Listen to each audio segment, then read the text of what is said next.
So it's an interesting story. This very facility right here, Rink 1, was the lone rink in the early 70s. I grew up in the neighborhood just north of here. And all the families, all the parents threw our whole neighborhood into hockey. Parents didn't know anything about it. And that's how I got into it. That was 47 years ago. I've been playing hockey. How's it going? How you doing? How you doing? Good. I was coaching. Had a high-level travel team. We were national qualifying team. And I'd be sitting there on the bench and try to figure out why the official was not in position to make the call. Now, opinions are one thing, but being in the right spot, it's just hustle. They're the only ones on the ice getting paid. And so it frustrated me that they're trying to call an offsides from the top of the circle, the red line, out of position. And so I said, I'm the type of personality that if I'm going to ridicule, I'm going to get involved.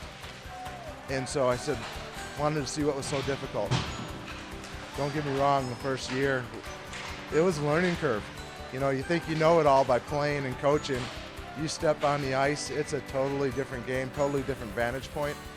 But I love it. It's I tell people, they ask me all the time, you know, isn't it difficult and all that? I said, imagine you go to the gym and you get on the treadmill for an hour and you walk out with a paycheck. I said, I love to be on the ice. That's my going to the gym. You guys good? Good white? I have a 15-year-old son, and this might be one of the best things about officiating. He started officiating this year, and we've got skate together.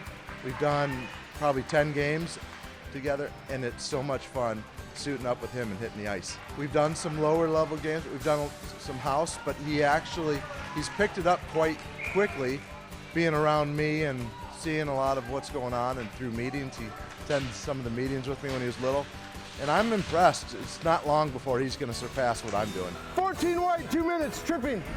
Yeah, you try to have thick skin. You try not to have rabbit ears. You know, I do a pretty good job, I think, of, you know, hiding things or not letting them sink in. But there's times where it gets to you, and you just try to do the best. Sometimes the coach or a player's yelling at you enough, it will take you out of your game at times, and then it's just a domino effect. So the key is try to let it roll off so you can keep going.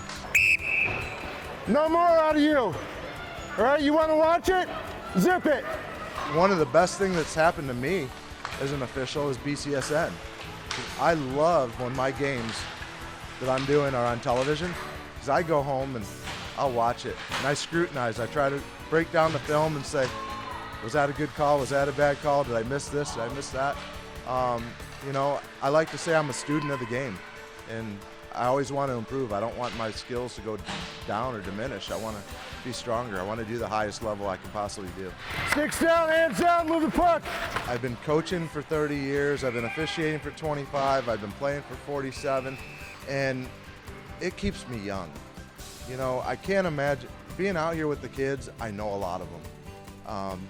You know, and it's fun. And some of them come up and say, hey, coach. I'm like, you can't say coach while I'm reffing. Come on. You know, but it keeps me young, and that's what I love.